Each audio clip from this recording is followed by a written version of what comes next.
ሌሎች ደግሞ የደም ማነስ ሊያመጣ ይችላል። ደም ማነስ በሕክምናውም በራሱ በካንሰር ሊመጣ ይችላል። ስለዚህ አንድ ሰው ደም ማነስ ካለበት የድካም ስሜት ሊሰማው ይችላል።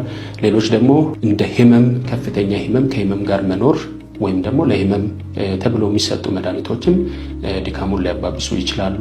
ብዙ ጊዜ መተኛት፣ ብዙ ጊዜ መቀመጥ ድካሙን ሊያባብስ ይችላል። ሌሎች ደግሞ የምግብ ፍላጎት ጋር የተያዙ ምልክቶች ናቸው።